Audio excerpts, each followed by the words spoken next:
Allez, bienvenue dans cette nouvelle vidéo dans laquelle je vais répondre à la question suivante. Est-ce qu'il vaut mieux commencer par le jeûne intermittent puis passer en cétogène, ou est-ce qu'il vaut mieux commencer par le cétogène puis passer au jeûne intermittent? Si tu ne me connais pas encore, je m'appelle François Bellé, je suis naturopathe et je suis spécialisé en alimentation cétogène et jeûne intermittent, et j'accompagne les personnes qui souhaitent perdre du poids, retrouver une bonne énergie et qui souhaitent aussi en finir avec leur addiction au sucre, à atteindre leurs objectifs. Si ça n'est pas déjà fait, je t'invite à cliquer sur le bouton s'abonner juste en dessous et à activer la cloche, ça te permettra d'être averti dès que je sors une nouvelle vidéo, et je t'invite à me laisser un petit pouce bleu juste en dessous pour faire connaître cette vidéo et pour faire connaître mon travail. Alors qu'est-ce qui est le mieux? Alors je te fais cette vidéo un petit peu comme ça à la volée, j'ai pas trop de préparation, mais j'ai eu tellement de fois cette question que j'ai voulu faire un petit point pour t'expliquer un petit peu tous les tenants et les aboutissants qui vont répondre à cette question. Est-ce qu'il vaut mieux commencer par le jeûne intermittent puis intégrer petit à petit de l'alimentation cétogène, ou est-ce qu'il vaut mieux commencer les deux en même temps, ou est-ce qu'il vaut mieux d'abord commencer par le céto et ensuite ajouter du jeûne intermittent? On va voir que, alors il y a une réponse absolue que je vais te donner, puis on va voir que forcément en fonction de nous, en fonction de nos rythmes de vie, on va devoir adapter les choses. Alors typiquement, la meilleure chose à faire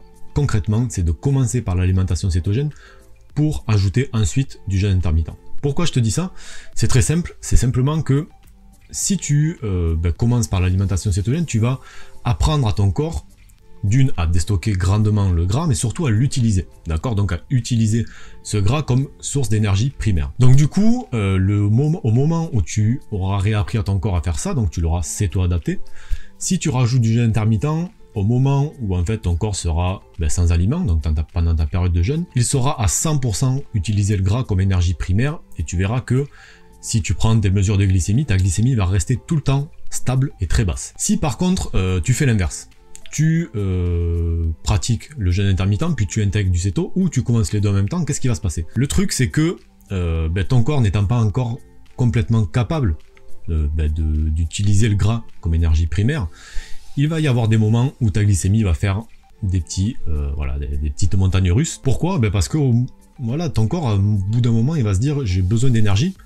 j'arrive pas à utiliser ce gras, d'accord? Il me faut du sucre pour pouvoir tourner. Donc il va y avoir notamment une hormone qui s'appelle le cortisol qui va être sécrétée, et dont le but va être de mettre du sucre dans ton sang pour simplifier les choses. Donc ça va faire un petit peu les montagnes russes à ta glycémie.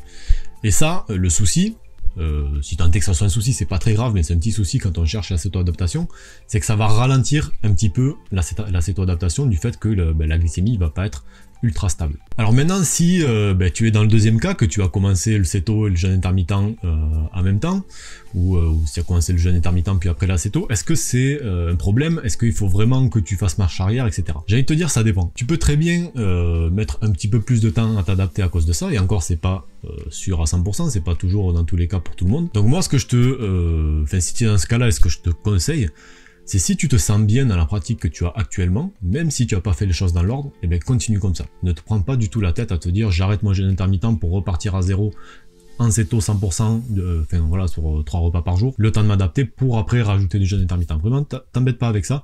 Si tu te sens bien dans ta pratique, il n'y a aucun problème. En revanche, si tu vois que peut-être que tu te sens fatigué pendant la période de jeûne, peut-être qu'elle se passe pas si bien que ça, que tu le fais parce qu'on t'a dit de le faire, que tu vois que les effets sont pas super sympas à vivre, que tu as faim, que tu as peu d'énergie, ça peut être une très bonne idée à ce moment-là de stopper ton jeûne intermittent, ok, de passer sur ton alimentation cétogène à 100%, donc avec un petit déjeuner, un déjeuner et un dîner. Laisser le temps à ton corps de s'adapter à ce nouveau carburant, qui est le gras, que sont les cétones, d'accord, et après, à partir de là, rajouter du jeûne intermittent. À voir dans quel cas tu te positionnes. Donc je résume très simplement. Si tu as si tu n'as pas fait les choses dans l'ordre, que tu as donc commencé par faire du jeûne intermittent puis que tu as ajouté du céto, ou que tu as commencé jeûne intermittent et cétogène en même temps, regarde comment tu te sens, d'accord? Écoute ce que te dit ton corps. Ça c'est un point central de mon accompagnement. Écoute les signaux que t'envoie ton corps.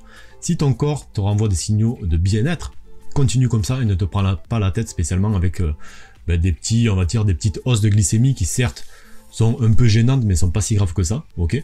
En revanche, si tu sens que tu te sens fatigué, que tu as des moments de la journée où ça va pas, ou un petit peu des baisses d'énergie, ou la faim te tiraille trop, c'est pas grave, tu stoppes ton jeûne intermittent, ok? Tu te mets sur du céto à 100%, et une fois que les bienfaits du cétogène via la nouvelle, voilà, le nouveau carburant que ça t'apporte sont là, tu réintègres ton jeûne intermittent. Donc avant de te quitter, je n'ai pas parlé pendant la vidéo, mais si tu cherches des recettes cétogènes, si tu veux plus de conseils, des petits conseils exclusifs, etc., je t'invite à me rejoindre sur les réseaux sociaux, donc sur Facebook ou sur Insta, ok. Et si tu es débutante en cétogène et en jeûne intermittent, je t'ai mis aussi en description mon kit de démarrage cétogène. Dedans tu trouveras un plat alimentaire de 7 jours 100% céto pour t'aider à démarrer. Tu trouveras aussi une formation complète sur l'alimentation cétogène et un guide complet sur le jeûne intermittent. Ça te donnera toutes les bases qu'il faut pour bien démarrer. Ok? Allez, moi je te dis à très vite pour une nouvelle vidéo.